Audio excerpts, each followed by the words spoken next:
6 మందిని చంపేసిండు. భార్యను చంపేసిండు, పిల్లల్ని చంపేసిండు, మైనర్ బాలికను చంపేసిండు, వాళ్ళ నాయనమ్మని చంపేసిండు. అట్లా 6 మందిని చంపేసిండు.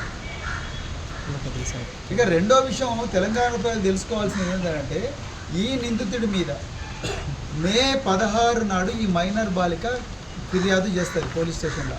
వీడు నన్ను అసభ్యంగా ప్రవర్తిస్తున్నాడు, ఆల్రెడీ వీడికి పెళ్ళై ఉన్నది, నన్ను అసభ్యంగా ప్రవర్తిస్తున్నాడు, నేను ఇంటర్మీడియట్ చదువుకుంటున్న విద్యార్థిని, నా ప్రాణాలకు ప్రమాదం ఉన్నది అని చెప్పి ఈ అమ్మాయి, వాళ్ళ అమ్మ, వాళ్ళ మామ ముగ్గురు కలిసి పోలీస్ స్టేషన్కి పోతారు మే 16 నాడు. మే 16 నాడు పోయిన తర్వాత మే 16 నాడు పోలీసులు రిజిస్టర్ చేసిన కేసు ఏంటంటే section 78, section 351, section 11 of POCSO act చేసిండు. ఈ 3 కూడా బెయిల్ వచ్చే కేసులు. స్టేషన్లో అట్లా అట్లా బెయిల్ వచ్చే కేసులు పెట్టిండు వాడి మీద. బెయిల్ వచ్చే కేసులు పెట్టిండు. అది మొదటి తప్పు అయితే, రెండవది ఇంకా ఘోరమైన విషయం, 1,00,000 మంది పోలీసులు సిగ్గుతో తల వంచుకోవాల్సిన విషయం. ఒక మాజీ పోలీస్ అధికారిగా నాకు సిగ్గు అవుతున్నది, బాధ అవుతున్నది.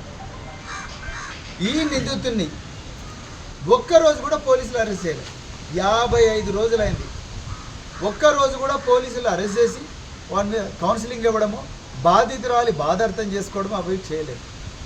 బాధితురాలు మైనర్ బాలిక అయినప్పుడు ఒక మహిళా డీసీపీనో, మహిళా ఇన్స్పెక్టరో, మహిళా ఏసీపీనో ఎవరో ఒకరిపై ఆమెతో పోయి మాట్లాడి ఆమె స్టేట్మెంట్ మళ్ళీ రికార్డ్ చేసి, ఆమె మెడికల్ ఎగ్జామినేషన్ చేసి, ఆమె స్టేట్మెంట్ రికార్డ్ చేసి అప్పుడు సెక్షన్ మార్చే అవకాశం ఉండే కదా. సెక్షన్ మారిస్తే వాడు జైలుకు పోయేటోడు కదా, వాడు జైలుకు పోకుండా చూసిండ్రు.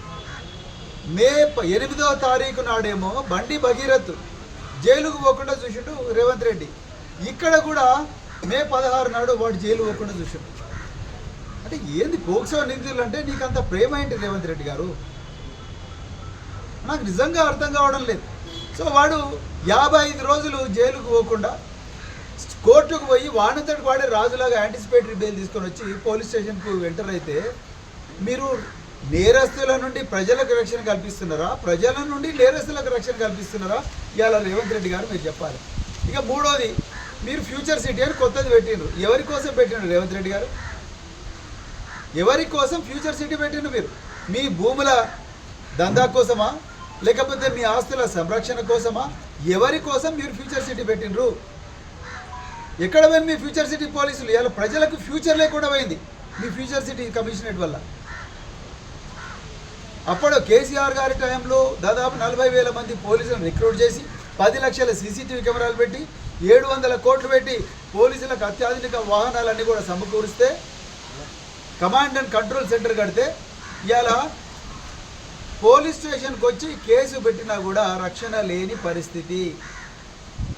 ఒకవైపు ఇట్లయితే ఆ మహిళను, ఒక అమ్మాయిని అయితే మైనర్ బాలికను సంవత్సరం పాటు అత్యాచారం చేసిన దుర్మార్గుడు ఒక కేంద్ర హోంమంత్రి కొడుకైనందుకు అతనికి బెయిల్ వచ్చినట్టు చూసిండు రేవంత్ రెడ్డి. పక్కా ఇది. లేకపోతే పెద్ద పెద్ద న్యాయవాదులను ముగుల్ రోత్గాగి కానీ, లేకపోతే సిద్ధార్థ లూత్రా కానీ, లేకపోతే అభిషేక్ మను సింఘ్వి, వీళ్ళకు కోట్ల రూపాయలు ఇచ్చి అమ్మాయిని రక్షించవచ్చు కదా.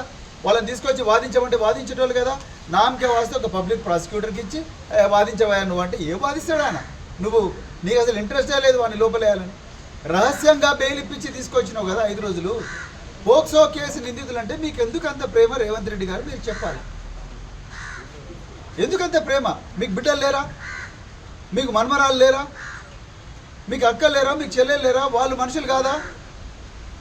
వాళ్ళ గురించి ఎప్పుడైనా ఆలోచించినా మీరు?